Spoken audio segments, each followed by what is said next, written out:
Do you wonder if others are dealing with the same project management challenges as you? Not sure where to turn for guidance and leadership? Office hours are in session as we discuss project management and PMOs with global leaders, hearing their story and learning their secrets to success. Our goal is to empower you and help you elevate your PMO and project management career to new heights. Welcome back to Project Management Office Hours with your host, PMO Joe. Welcome, everyone, to Project Management Office Hours. We're the #1 live project management radio show in the U.S., probably the world for that matter, because we might be the only one. And we're broadcasting to you from the Phoenix Business RadioX studios in Tempe, Arizona. I'm your host, PMO Joe, and for the next hour, we'll be talking project management and veterans as well. As everyone knows, of course, we're here in the States. We're in the middle of our holiday season. Last week, we celebrated Veterans Day in the United States. Next week, we have Thanksgiving.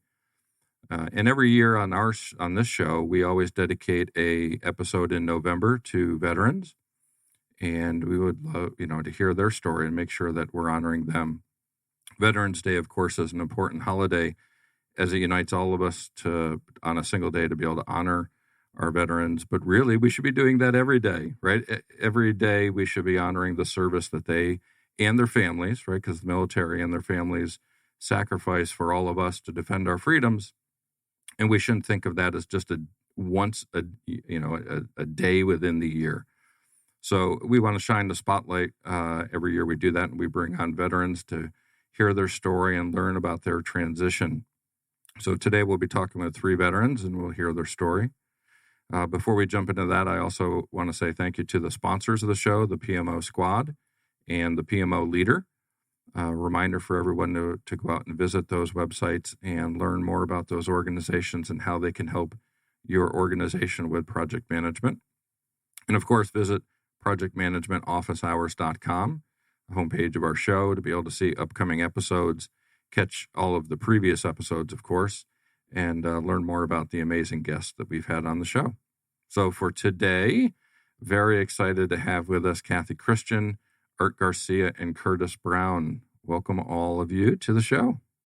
We'll give you all an opportunity to introduce yourself here. We'll start ladies first, of course. Cathy, we'll start with you.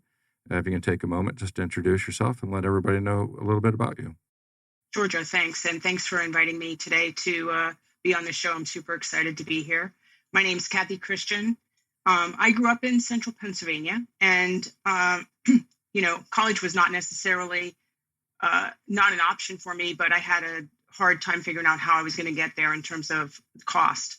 And so one of the options was an ROTC scholarship. My best friend went to West Point the year before, and I was like, oh, the academy might be cool. And I'm like, I'm not going to the academy. After he got there and told me all about it, I was like, no, that's not for me.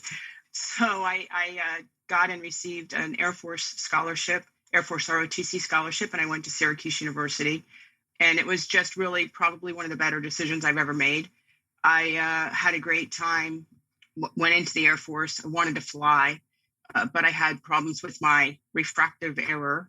So they said, well, you can go from flying to flying. It's easier that way. So I ended up being on the AWACS, Airborne Warning and Control System. So it's this big radar plane with a big rotodome on top, and I did that for about 8 years, including Desert Storm. Talk about dating myself, but including Desert Storm. And so I did that for about 8 years, and then I got married. My husband was also in the military, and we decided to get out to have our family, start a family and have our family. And so I got out, and we both went to Prudential, and I served there in different project management capacities for 25 years or so. I retired in 2020 so that I could, pursue my passion of giving back and serving others. And so that's what I'm doing.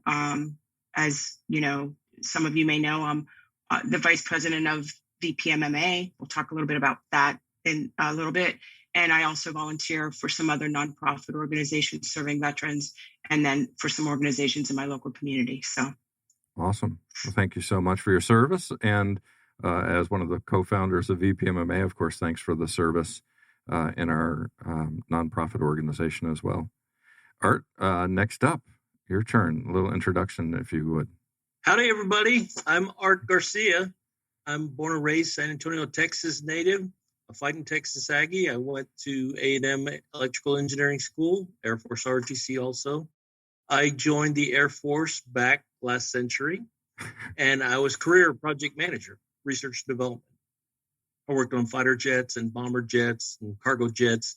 I built big missiles for the good guys to shoot down in Missile Defense Agency. Software intensive systems, right? Putting new weapons onto old airplanes, old platforms.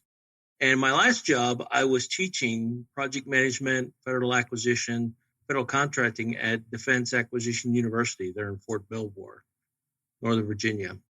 So in 2009, I went to transition out of the military. I retired, and I transitioned to industry as a consultant, as a project manager. So I was a Beltway bandit. I served a VA and FEMA and GSA. Then my baby graduated high school, got accepted to my alma mater, and I told the family, we are coming home to San Antonio. So in 2015, summertime, we relocated back to San Antonio. I started consulting over here in the local area, and I was pleased to join USAA earlier this year. Awesome. Thank you so much, Art. Appreciate it. And I know you do a lot of mentoring in your time, so we'll circle back to that, of course, as the show goes on. Curtis, thank you for joining us. If you could take a moment, introduce yourself, please. All right, Joe. Thank you so much for having me. As you said, my name's Curtis Brown, born in Providence, Rhode Island, but I say I'm from North Carolina because we moved on down to North Carolina. I joined the Air Force right after high school. So in high school, I just knew I was going to get a full ride playing football somewhere, and the only thing I was getting was little partial scholarships. My dad was like, man, you should think about, maybe joining the military, the Air Force. I'm like, I'm going to play football. And lo and behold, all my friends started getting their applications and accepted here and there. And I was like, Dad, let's go to a recruiter's office. So right after I graduated, I joined the Air Force, and that was 1998. I had the opportunity to do my very first career field was crew chief. I worked on a U-model gunship. So for my maintainer folks and my AWACS people. And then I retrained into public health, which is like Department of Health type work in the civilian sector, deployment medicine, occupational safety, all that good stuff. Then I wound up getting an email saying, hey, congratulations, Sergeant Brown, you've been selected to become a military training instructor or a drill sergeant.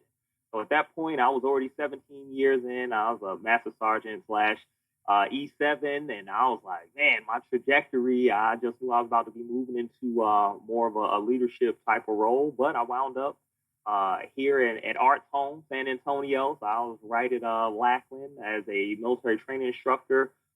And right when my assignment was about to be up, it was like, hey, we have two options for you. You can go to Minot, North Dakota, which is a super cold base. I've been to a cold base, been stationed in the snow.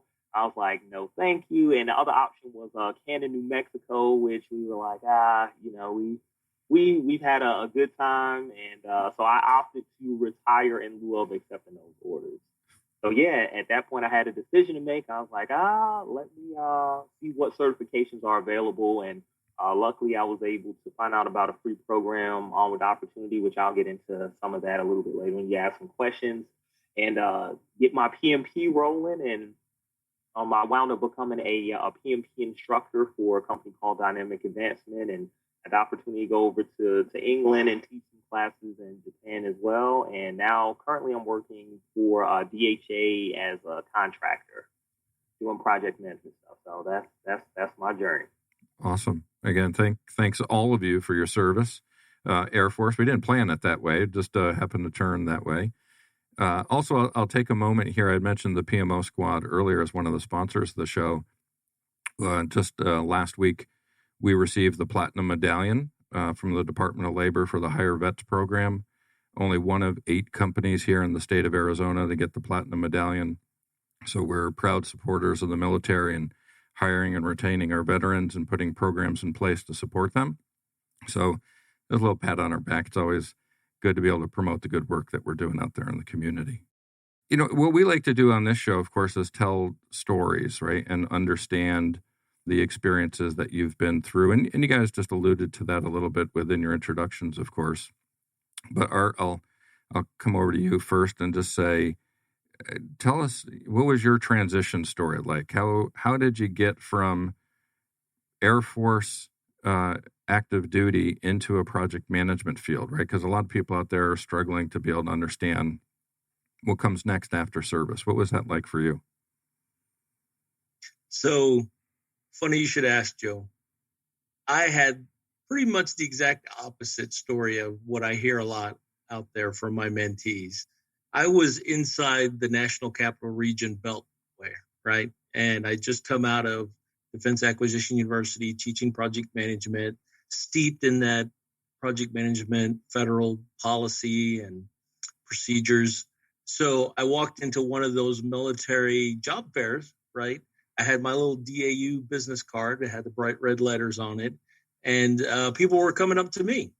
So I met my future boss, another veteran, and he talked with me. He was with a small consulting company and talked with me about joining him at FEMA. And it just so happens at that time, DHS was undergoing a very similar transformation in their acquisition policies and procedures like DoD was. So I had just finished teaching that stuff. So it was entirely too easy. The economy was roaring right there in National Capital Region. And I thought, well, this ain't so bad.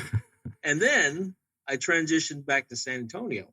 Okay. Here I come from DC. I'm a Beltway bandit, got my contractor suit on, my white shirt and red tie. And I think, oh, San Antonio is a sleepy small town. I got this wired. Yeah, that wasn't the case at all. I mean, Curtis will tell you, you have to build your network. You have to find your mentors. You have to make connections. You have to market yourself. Talk a lot to my mentees about value proposition, not just in your resume, but elevator speech, on your LinkedIn profile, when you go to do your networking and the answers to your interview questions. So after going through that little desert, that little dry spell, I have a real appreciation for people that are challenged with the military transition. That's why I do a lot of mentoring. Yeah, thanks for helping that. And I think, for Kat and Curtis, your story probably not the same as Art's, right? You didn't walk into your future employer just saying, hey, tap you on the shoulder, let's come work for me. What was your transition story like, Kat? Yeah, Joe, you're right. It was completely different, right? So I flew. So, when you get out, they try to kind of match you up with the program and what you'd be good at. And air traffic controller was the only thing that kind of flashed up as a match. I'm like, ooh, I don't want to do that. So, and I wasn't even sure that I didn't even really want to get out, right? I mean, I was on a pretty good roll. I would have stayed in had I had the opportunity, but I got married and I, made the decision to support my husband because he wanted to get out. And so we went through a junior military officer kind of headhunter. They don't like to be called that, but that's basically what they were. And interviewed with a bunch of different companies. And so for us, the most important thing was to get a job, each of us to get a job, right? And then it was, could we get a job together in the same region? And then, well, what if we could get a job at the same company? And so that was the process we went through. It was they taught you how to interview. They taught you how to do your resume. And I had 17 interviews in 2 days. Wow. And I had 14 follow-ups. So I was lucky, right? My husband wasn't as lucky. We're very different personalities. And so, but we had 4 companies that were a match for us. And we both decided, my family was in Pennsylvania. And so we decided that the Northeast was the right location for us. And so we came to Prudential. That was, in 1995. So if you think about back then, before Curtis was even in the military or out of high school. Thanks, Curtis. Anyway, so, for me, I had no idea what I wanted to do, right? I didn't make the connection for a very long time that what I did in the military, flew on the AWACS, planned the missions, controlled the whole, war plan, if you will. I didn't make the connection that was, if nothing else, project management for a very long time, right? So I was a trainer in the military and an evaluator. So that's kind of my first job in the civilian sector at Prudential. I was kind of doing the training, all of the procedural documentation and stuff like that. It's part of the military, right? You got all the procedures and stuff. So that's where I started. And then it was an easy transition then into project management. And then, when Prudential, and quite frankly, there wasn't a lot of support for veterans back then, right? Like I was alone and unafraid almost. There were a few of us there. But what I was told was I had to play the game better. That was the advice people gave me. And I was just like, yeah, I'm not doing that. And, oh, yeah, you need to get a mentor. Yeah, I don't need a mentor. I mean, so I made all the mistakes that people typically make, right? Like, let's just be clear. I made them all. And so finally, when I figured it out, and it took me a really long time, then I said, oh, that was about the time Prudential started really getting into supporting veterans. And I started saying, you know what, I need to go back and help those coming in behind me, because I learned everything the hard way. And I'm happy to tell you my story about what you shouldn't probably do, right? Or what's going to make it harder for you to be successful. And so that's kind of my story, Joe, in a nutshell, about how I got into project management. And quite frankly, then I ended up being head of the financial management PMO by the time I left. And I recruited as many veterans as I could, irrespective of their MOS or AFSC or whatever their job duty was in the military, because 9 times out of 10, they have the prerequisite to be a good project manager, right? For the most part, irrespective of what they did in the military, because it's, getting from point A to point B, figuring out how to do it. Something happens along the way that you need to account for, and you still figure out how to get to point B, right? I mean, so that's just the bottom line of why I think veterans make good project managers. Cathy, I had a question for you. So what was that conversation like with you and your husband? Because I know I was, me and my wife were mill to mill. So what was that conversation like, deciding, hey, we're both getting out versus just one of us getting out, or we're both staying in? Wow. Well, I'm glad the door's closed and he's working in the other office. So, but the conversation was, I wanted to stay. I had a pretty good trajectory. I knew, in the military, you kind of knew what your next assignment was likely to be, or you could kind of figure that out, or people were kind of grooming you for certain things. So I kind of knew what my next 6 years were going to be. I was in for 8. So I was at the point where I either had to decide to get out or stay in, right? My husband wanted to get out. And he said, well, I'll support you. You can stay in. And I said, yeah, I love you, but I don't think I'd do that for you. So that's not fair. I mean, and that was the truth, right? If you were going to get out, it'd be really hard then to be kind of a supporting spouse. I've seen a lot of people be very successful at it. I knew I wouldn't be good at it. And I knew it wasn't fair to ask my husband to do that. And so we made the hard decision. And I got to be honest, Curtis, I had a lot of people. It was at the time AWEX was building out a reserve unit, and they asked me to be the DO of the reserve unit. And I was like, ooh. But I'm like, I saw too many people get called up. And the reason we were getting out was for family purposes, to have start our family. And so that's kind of why we made the decision. And, I had a lot of angry colonels at me for sure.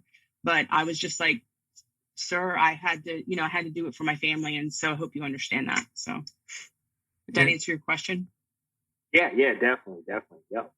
Great.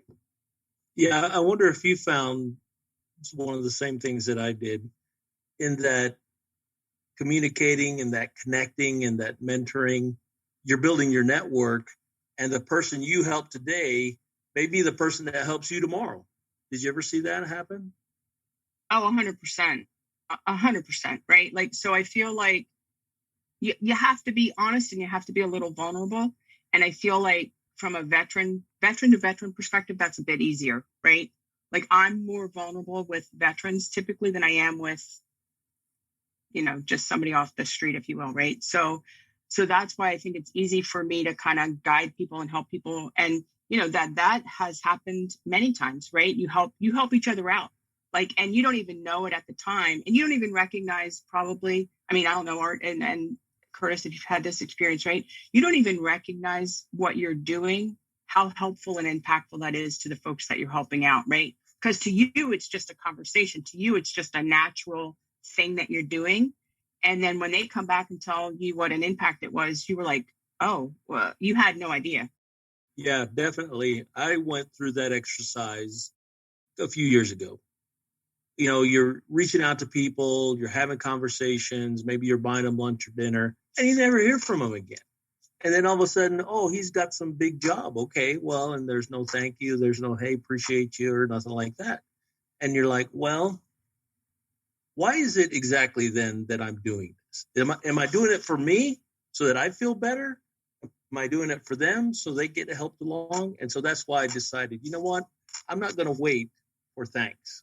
I'm not going to wait for a little card in the mail or a basket of flowers or, them to buy me a taco and a beer. I mean, Curtis did, but I'm doing it because it's the right thing to do. And I can do it and I can help, whether it happens or not, whether they hit pay dirt or not, or whether I get thanked or not. And Art, I was going to say, you definitely bring up a good point about networking. Obviously, for those that are listening, y'all don't know, Art was actually one of my mentors as I was kind of going through my transition. So my transition was actually not too bad. Luckily here, this is Mill City, USA, here in San Antonio. So definitely a big veteran presence, a big military presence here. And there are a lot of industries and here within San Antonio and employers that value veterans and what they bring to the table. And I can remember having conversations with Art, and he's like, all right, Kurt, make sure, get your elevator pitch together. These are the things that you need to do. And one thing that I always tell veterans is don't be afraid of opportunities that come up, because you never know what window or door that opportunity may open up for you. So case in point, whenever I went through the Onward Opportunity Program, the Director of Military Affairs for our local PMO chapter at that time was Chri, who is the owner of the company that I initially started working for, Dynamic Advancement. So, I talked with him and connected with him. And he's like, man, Kurt, I love your energy. You have a great background. What would you think about teaching PMP courses until, you kind of fall into something else? And I remember having that conversation with Art, and he was like, yeah, Kurt, go for it. You definitely have the personality for it. Get your resume together, kind of be running things in the background. So, had I not had that conversation with Chri, and then just when he asked me, I could have easily been like, oh, no, that's something I've never done before. It sounds too hard. But, I stepped out on faith and said, hey, all right, well, let me give it a shot. And then, 800 hours later, over 30 courses taught, had opportunity to go to some places internationally and teach PMP courses. It definitely has helped grow my network big time. See, now that guy, Kakai, he definitely owes me a taco. It's a strange world, right? There's a connection we have with the PMO squad and Art, and I don't know if he recognizes this or not, but one of the veterans we hired out of the DoD Skill Bridge program came to us, and he's working in a sales position, which is not what his MOS. I'm learning all the terms as well, right?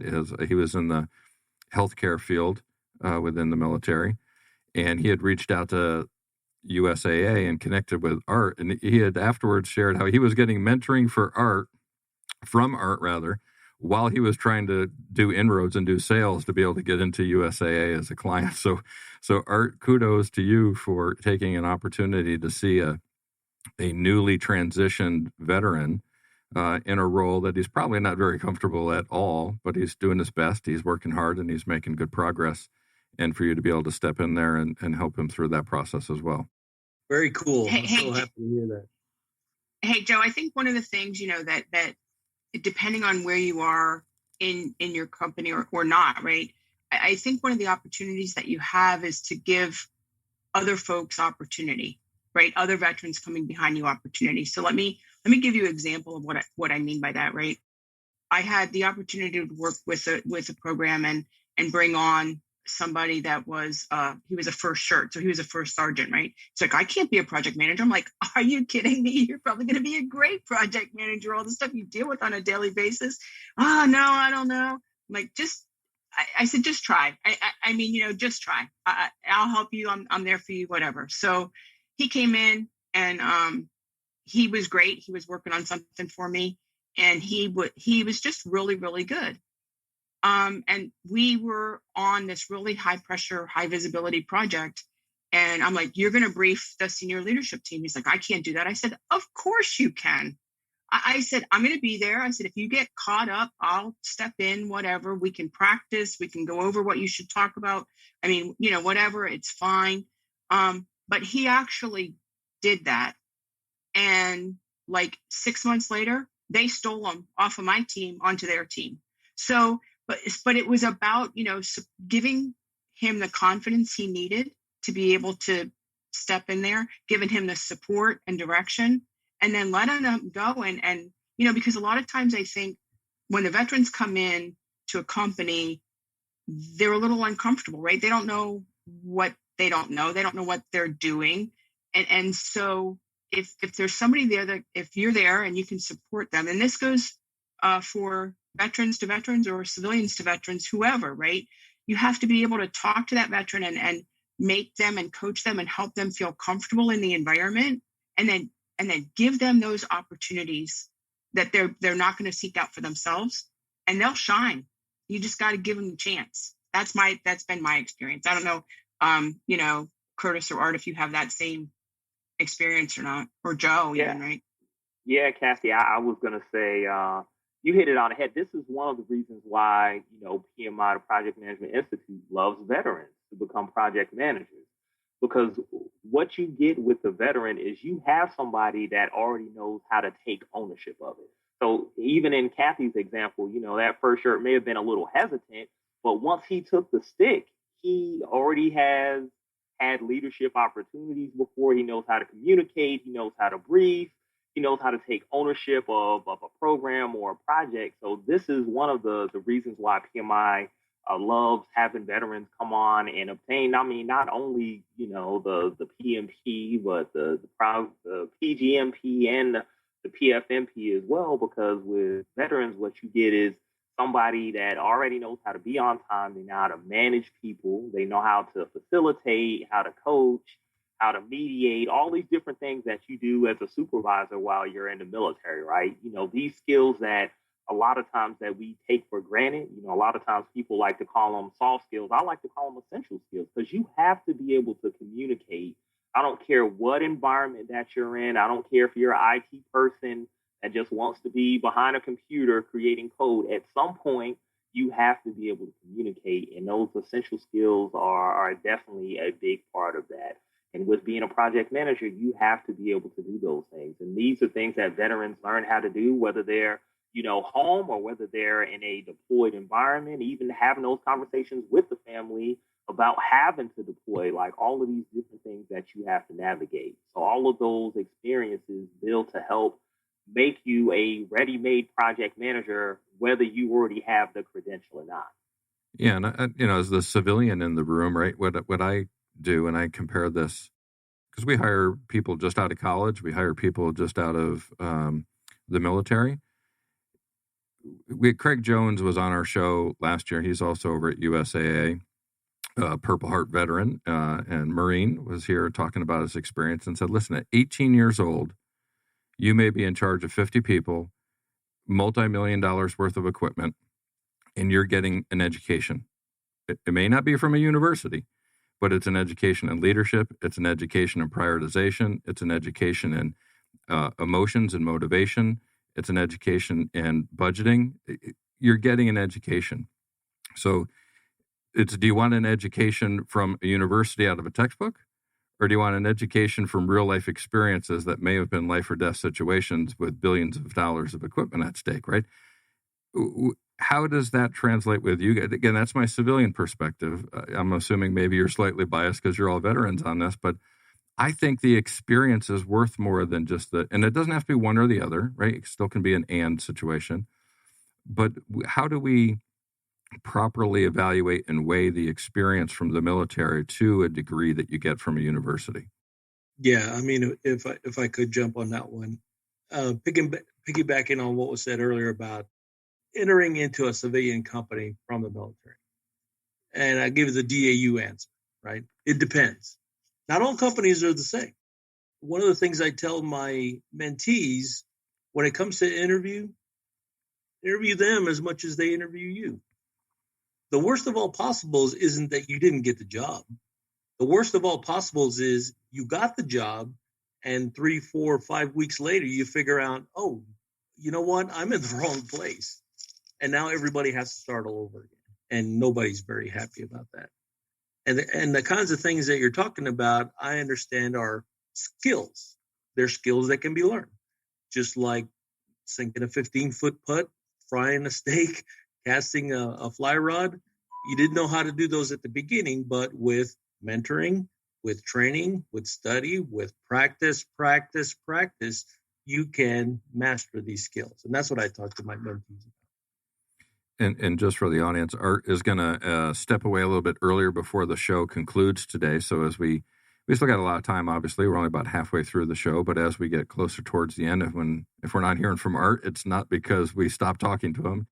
But his priority rate, obviously, is to get to that next meeting. We don't want him to be late for that. I got a meeting.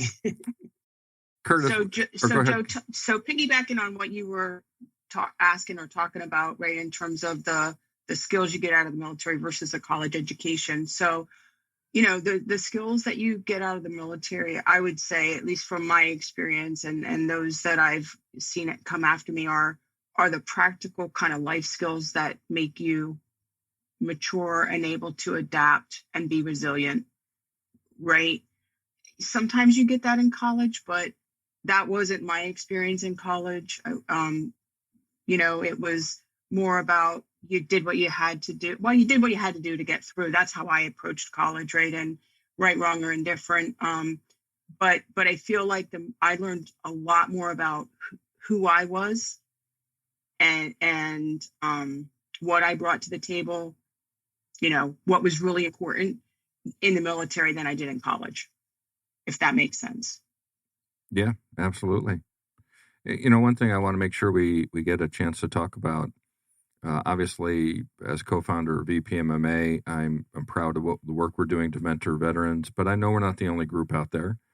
And I lock arms with all of them, right? It's not us or them. It's all of us collectively for the veterans. So if you guys can take a moment to talk about the groups that you're working with to be able to provide, whether it be mentoring or any sort of support for veterans out there, I think it's important to let those transitioning and also military spouses and families, of course, understand what services are out there for them. So, Art, what's been your experience, and what are some of the service organizations that you're now part of?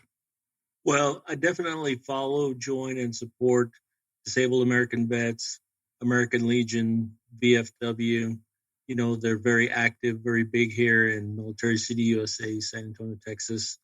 We have our local network of veteran support, military spouses, coaching through the transitioning. It's called LinkedIn Mill City. And Curtis is very active in that too. My personal favorite is Veterati, VETERATI.com. That's a free mentoring service where a mentee can look for a roster of veterans or mentors. They don't even have to be military, that has something or has done something that interests you. So, for example, I was an Air Force guy. Oh, okay. Well, I'm looking for an Air Force mentor. Hey, I did research and development project management. Oh, you know what? That's what I'd like to do. Hey, I live and work in San Antonio, Texas. Oh, you know what? I'm thinking about moving to San Antonio, Texas. Maybe I should talk to Art or Curtis, you know, somebody like that. I love Veterati.com. Awesome. Curtis, how about you? All right, it's funny you bring that up because I sure got to get plugged in on Veterati because I'd like to start mentoring on there. But one service organization I definitely like to shout out, and that's Cathy's alum, Onward to Opportunity, which is a program that provides a free certification for veterans and their spouses, and it is sponsored by Syracuse University through the IVMS. So, you know, if you're a veteran that's within 6 months of retirement or separation, you just find a local program and get plugged in. They have over 32 different certifications. So not just, you know, PMP or ACP or CAPM, but they have a bunch of IT certifications, HR certifications as well. And your spouse can utilize it anytime. So you have to be married now, not just, you know, this is your favorite person in the world. You're actually married, able to show that marriage certificate. Yes, your spouse can get a free certification as well. definitely one service organization. And the other ones that Art shouted out, like me and Art have talked about before, we're really blessed to be here in Mill City, USA, because it's so rich around here for different resources that are available to veterans. So yeah. Awesome. Yeah, great. And Cathy, how about yourself? Yeah, so Joe, as I mentioned earlier, I retired in 2020 to try to give back and serve others. And so I jumped in with both feet, right? And so I'm supporting a lot of local, mostly around veterans, right? So I'm on the board of the the advisory board of the local community college for their veteran program. I'm trying to get them to be supportive of the veteran students. I'm involved with the PMI local chapter here and the liaison to the headquarters or national level. I've done some things with the Travis Manion Foundation, around character in schools and communities. Team Rubicon, I've gone out and helped with some of the disaster preparedness work that they do. No Barriers is a great organization that I support. I'm work with them, and it's all around overcoming barriers and believing what's within you is stronger than what's in your way, and so they have a good motto. But the one I'd really like to shout out is VPMMA. So as Joe, you're the co-founder of that, and I joined that organization in March. I didn't really know about it before I joined it, before I met you and we talked about it, right? That's how I got involved. Somebody reached out to me and we connected on LinkedIn. And so that's how the connections and the mentoring and the networking works, right? And so we connected on LinkedIn, and I met you, Joe, and you talked to me about what VPMMA was. And I was like, oh, this is a perfect organization. This is a combination of my passion, which is serving veterans and helping veterans, and my life's work, which is project management, right? And so I've heard of ACP and Veterati, but VPMMA was this organization that mentors veterans in project management. I had been doing that for 10 years at Prudential on my own. And so why not take that to the next level and try to really create a programmatic way to help more and more veterans as they transition to what I believe is a really good career field for them, which is project management. So I'm super excited about some of the changes that are happening there. We're building it out again after, COVID kind of took a hit on us, but we're excited to really get back on track, and we have a full board now with lots of great ideas, and we're looking forward to moving it forward. Yeah, awesome organizations, and I'll just name a couple locally here in Phoenix that I've participated in as well, with the Pat Tillman Foundation, and we've had Candy Tillman on as a guest. We've utilized her organization 50 Strong to help with the DoD Skill Bridge program, which for employers out there, Skill Bridge is an amazing opportunity to bring on talent at an affordable cost. And if you're not familiar with Skill Bridge, you absolutely should become familiar with Skill Bridge. And even recreationally, you had mentioned Team Rubicon, Cathy. I've been a supporter of Team Red, White, and Blue. I don't look like your typical marathoner, but I've knocked out 5 marathons. And to do that, to be able to support Team Red, White, and Blue for the Marine Corps Marathon a few years ago was probably my favorite one of all, right? I mean, it's an opportunity to do what you love and then help people. I mean, right? It doesn't get any better than that. So for whatever service you're looking for to be able to help veterans and military families, they're out there. You just have to become familiar with them and make an effort to be able to do that. So transition slightly here, because this is a show generally about project management, and you're all connected to project management.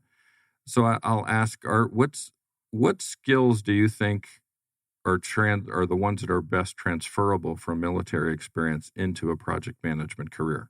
I got to tell you, it's surprising when I talk to my mentees about, hey, did this ever happen to you? The CO or the first sergeant comes up to you and says, hey, I want this done, and I got some money for you, and I want it done in 3 weeks, and take these airmen over here, and next week I'm going to come back and check and see how you're doing and get it done. And they're like, oh, yeah, man, we did that all the time. I said, well, there you go. You're a project manager. You didn't realize That's what you were doing. You were managing budget, you're managing human resources, you're managing schedule, you're managing quality, you're managing technology, managing stakeholder expectations, things like that. See, that's what we do. And depending on the industry, depending on the scale, we apply those skill sets to take care of our customers. And so all of a sudden the light starts to come on, they're like, oh, well, maybe, I bet you I could do that. Absolutely, you could do that. Kat, you had mentioned that you didn't have that light bulb moment, kind of like Art was describing, right? A lot of veterans don't have it. It took a while. What was your light bulb moment? Do you remember back to when that happened, and what was that like for you? No, I think it was really after I started, giving back to the veterans. And I was like, that was the light bulb moment that I was like, you know what? I did project management. That's what I did when I was flying. So it was like you are. I didn't have the Art there to help me, right? Like I was alone and unafraid trying to figure it out by myself, because that's just how I did it for a lot of the things I did, right? Unbeknownst to me, people were working on my behalf behind the scenes and guiding me directly, but I didn't call Art once a week and get some help and this and that and the other thing. I had conversations with people, and those conversations were mentoring. I didn't realize that at the time, right? And those conversations helped guide me. But I didn't recognize that as mentoring, right? But it was. And I didn't recognize, like, for a long time, that what I did was project management until I put it all together. And I was in a position where I was hiring people into project management, trying to do what Art does, describe, you can be a project manager because you have the requisite skill set. And then I was thinking, oh my gosh, that's what I did in the military, right? And I was like, oh, how stupid am I? But hey, I figured it out eventually, right? And then I'm able to tell that story. So but I think that's the reality. I think there's a lot of support and help there now, and people, like Curtis, are coming out and recognizing the importance of and value of mentors and support and asking those questions. And whereas when I got out, that it wasn't as prevalent, I would say. Yeah, Curtis, how about for you? I mean, again, it's great because we have different generations. Even though you're all in the Air Force, you all had different backgrounds, right? And that's another thing.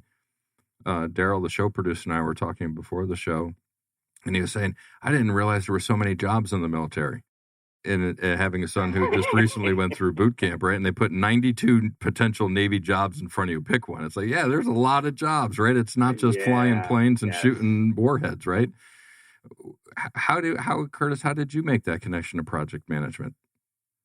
Well, so for me, it was kind of like before I even found out about like the PMP, and then once I kind of started looking into it, and I was like, oh, okay, I got to fill out this application. Like, man, am I going to have exactly what I need? And then I kind of thought about it, like, well, man, Kurt, you're the job that you're currently in. I mean, every 7.5 weeks, you're taking 60 different individuals through a training process, being in BMT.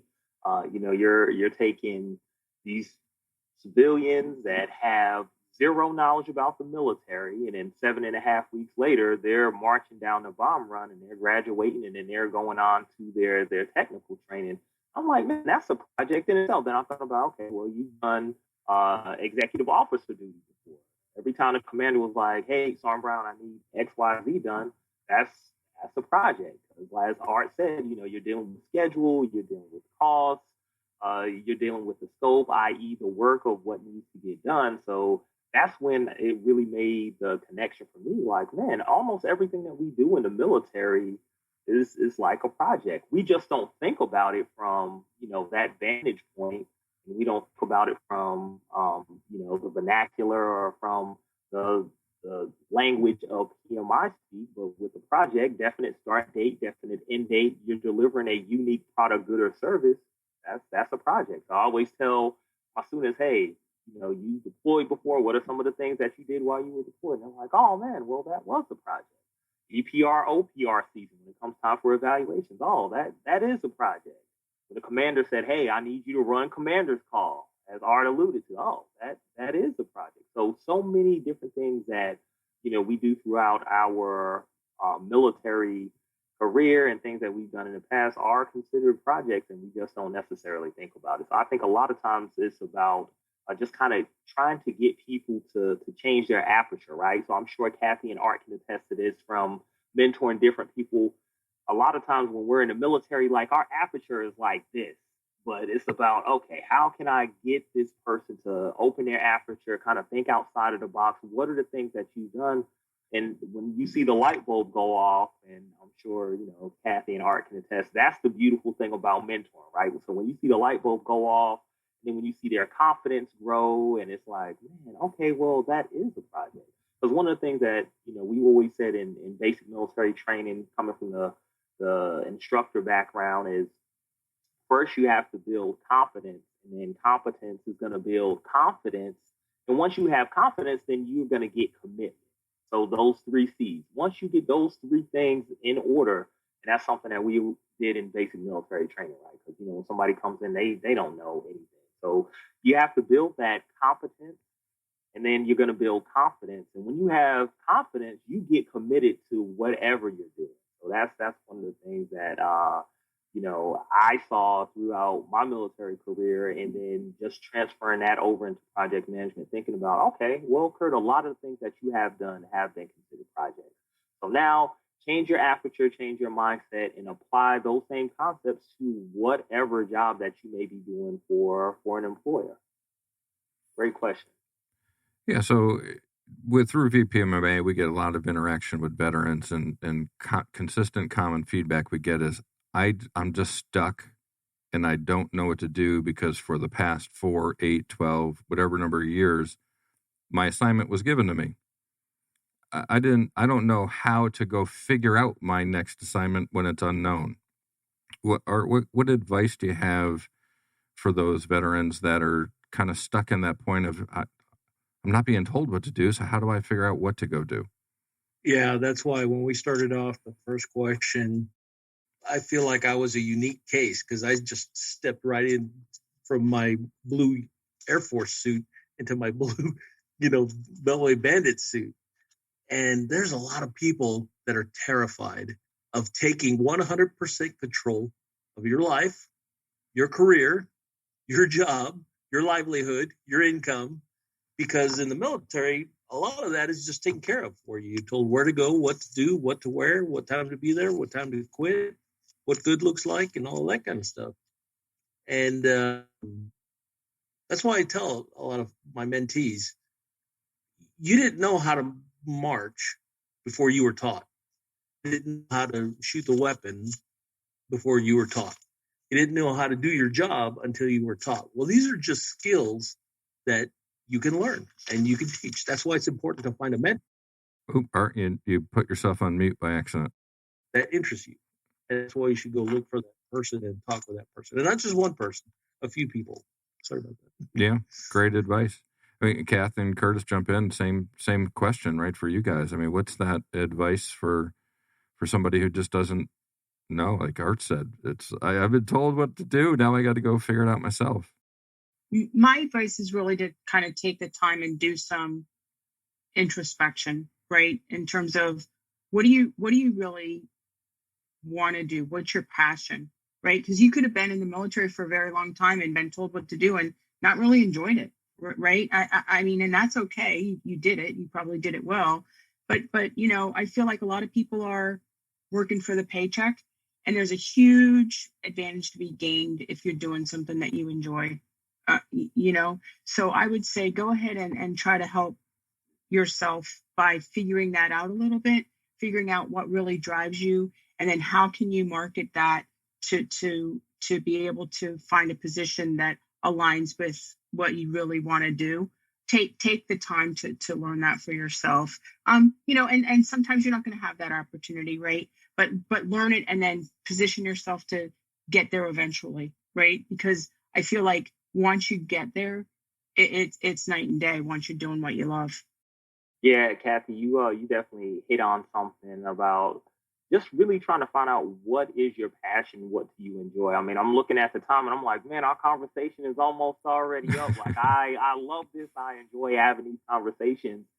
So I always tell veterans and when I'm doing briefings for folks that are about to transition out of the military, like you've been doing this military job for 10, 15, 20 plus years. Like what do you want to do now after the military? So what is that going to look like for you? And you may have to go through some different jobs to find exactly what you enjoy and what you like. I mean, for most of the veterans that I've talked to that have been retired for a good amount of time and been through some different jobs, they're like, hey, it took me 2 or 3 jobs before I landed the one that I really, really enjoy. I really enjoy what I'm doing. It doesn't even feel like work, whenever I'm at work. It's just something that I enjoy and kind of finding that passion.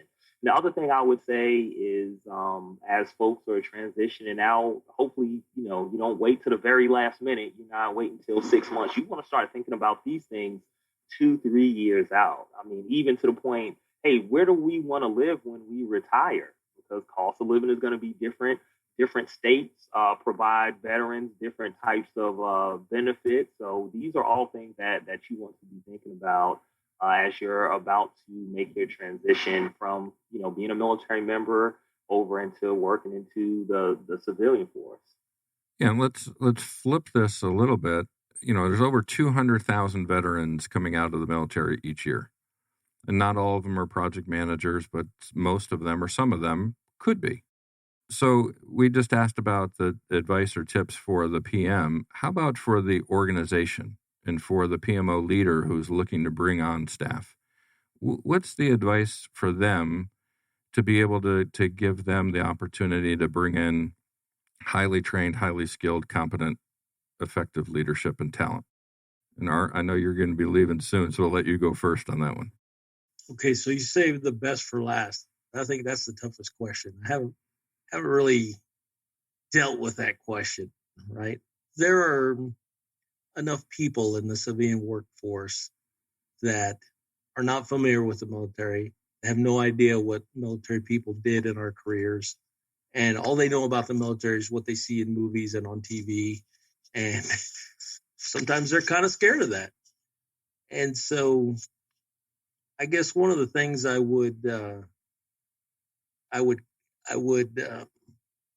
coach or counsel is to make as clear as you can expectations for success.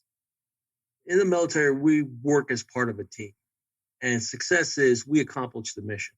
When we understand what that is very well, there's very little that can stop us from winning. And we love to win, and that's why we come to work.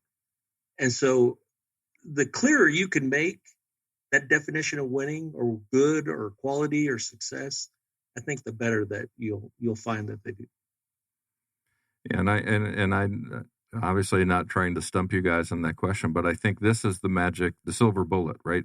We always focus on the individual to get them prepared, but they have to have a destination, right? We have to have the organizations prepared to bring in veterans and take the chance and the opportunity with them. Curtis, what's your thoughts on this? Joe, this is definitely a great question. And the first thing I thought about is, as an organization, the hiring managers, the recruiters, don't be afraid to reach out to veterans, because obviously the very first thing that people often see is going to be that resume. And I think a lot of times you look at the resume and, for that hiring manager, it may be like, man, this looks kind of bare. But if you look and you see that this individual is a veteran, you kind of look at what their experience has been, because I think a lot of times organizations miss out on some very, very skilled workers and, potentially some great employees, because all they see on the resume is, oh, okay, well, this person was a veteran. I don't see anything after that. And oftentimes with the job qualifications, they're looking for 5+ years and this, 5+ years and that. So that would probably be my primary thing, is just don't be afraid to give that veteran a call, get a feel for what their experience is, and not just necessarily go off of what's on the resume. You're potentially missing out on some diamonds in the rough. You're missing out on some highly skilled, motivated workers that are going to come in and instantly make an impact on your organization. Yeah, dig deeper, right? And again, in the civilian world, we don't know MOS and, the alphabet soup of the military acronyms. So when on a resume that there's something that we don't understand, usually we just throw it to the side, right? We don't look at it. But this is an opportunity to know that veteran equals potential beyond what you understand because you don't understand their world. Kat, what's your thoughts? Yeah. So Joe, it's funny that you asked that question because one of the things I did at Prudential was created a hiring manager training. So what we talked about in that training was we talked about a little bit about the military and the rank and the structure and so they understood a little bit about that. We also talked about the common myths and misperceptions. Everybody has PTSD. That's not true. I mean, so kind of alleviate all those misperceptions. We talked about how they should really take a look at their job requisitions and reposition them because military people aren't going to have 5 years of PMP. They're not going to be a PMP. They're not going to have 5 years of project management experience because they're not going to recognize that that's what it is. So look at the requisitions and try to redo them. We had, business resource groups. A lot of companies have these business resource groups. So we offered a free looking at the resumes for folks, helping the hiring managers look at resumes and teach the recruiters how to look at resumes and stuff like that. So we did a lot of work there. And then just, we ended up the session with really the benefits of hiring a veteran. What are you really going to gain by hiring the veteran and how should you approach it? And then, connecting those veterans as they did come in with other veterans in the company to have that mentorship that you talked about. So I think that really helped us out a lot when we started doing that a little bit and being able to make that available for the hiring managers and the recruiters. Yeah, that's obviously great feedback from all of you. And I'll just add in there, partner with an organization like VPMMA to provide mentoring so your team becomes familiar with veterans through an informal relationship first, so they're already comfortable working with them. That way, when it comes to formal hiring practices, everybody understands what those experiences and backgrounds are like. And then as business owners, know that there's tax advantages to hiring veterans, right? There's a business side to this as well. The WOTC work opportunity tax credit is available to organizations. So not only are you getting great talent, but you can get tax benefits from doing that as well. Curtis alluded to it earlier. He said, man, the show's going by so fast. We've covered so much ground and it seems like we're just getting started. But this is what happens on these shows when we bring everybody together and have conversations that are important. They go by quickly. So I want to thank all of you. Art's not with us right now. Of course, he had to leave, as we mentioned. So thank you, Art and Kat and Curtis, for joining us. I want to give you one last opportunity. If there's anything we haven't gotten to today that you want to mention, or how can people get a hold of you if they have any additional follow-up questions? So, Kat, what's best way for folks to reach you, or anything else you want to mention? Yeah, I would say the best way is connect with me on LinkedIn. I think I still am looking to support as many folks as possible. And I have a big network of people. So if I don't have the answer anymore, I can probably ask somebody that would be able to give you the right answer. So don't hesitate to do that. I'm happy to help if I can. Fantastic. Curtis, how about you? Same here. You can find me on LinkedIn under Curtis JBL Brown. There's only one of me. There's tons of Curtis Browns, but there's only one Curtis JBL Brown. So, yeah, I would say that's definitely the best way to connect with me. And as Cathy said, I don't know everything, but if I don't know an answer, I'll do my best to get you plugged into to somebody that can help you out. And the last thing I would say, Joe, is just be encouraged, regardless of where you may be in your transition. Everybody kind of goes through the same ups and downs. Like, this is life. Everybody thinks life is going to be on this straight upward trajectory, and we know that things come up and things happen. So just go forward, have your goal in mind, and continue to pursue it. Awesome. Thank you, Curtis, as well. Of course, thank you to all of our listeners. We appreciate everything. We're now over 40 million plays and downloads over the past 4 years from all of our different shows. So it's great to know that we've got people listening in. Be sure to visit projectmanagementofficehours.com to see a list of all of our upcoming shows. We're going to finish out the year with Chris Ronzio, who is the president and CEO of Trainual, an organization that's focused on online playbooks to be able to help your organizations deliver better. And then Luis Guardado, who is the leader of the PMO of the Year for the Americas and was a finalist in the PMO of the Year from the PMO Global Alliance out of El Salvador, of all places. It's fantastic to see countries, even as small as El Salvador, can still put together fantastic project management organizations. Next year, we've got a great lineup of guests. We've got some repeat guests lined up that are going to be joining us, like Frank Saladas, the father of International Project Management Day, is going to be coming back. Nigel Creaser is going to be joining us. I think we'll have Tim Creasy, CIO of ProSci, joining us again next year. So lots of great stuff to look forward to. Reminder, we do tape these shows. They're recorded, so we're live, which makes the shows always fun and interesting, but also they're recorded, so you can go back and catch them if you can't get us while we're on air. So subscribe on your favorite podcast platform, whether that's Apple Podcast, iHeartRadio, Spotify, Spreaker, etc., whatever it may be. Of course, thanks to our sponsors, the PMO Squad, Platinum Medallion winner from Higher Vets for the work we're doing, and one of only 8 here in the state of Arizona. And of course, the global community, the PMO Leader, which is supporting project management around the globe. That's it for now. Office hours are closed. Until next time, I'm PMO Joe, and you've been listening to Project Management Office Hours. Thanks for listening to another episode of Project Management Office Hours with PMO Joe. You're not alone in your project management journey. We're here to help you achieve your goals. Subscribe to Project Management Office Hours on your favorite podcast platform to catch all of our episodes and hear industry leaders share their story and secrets to success.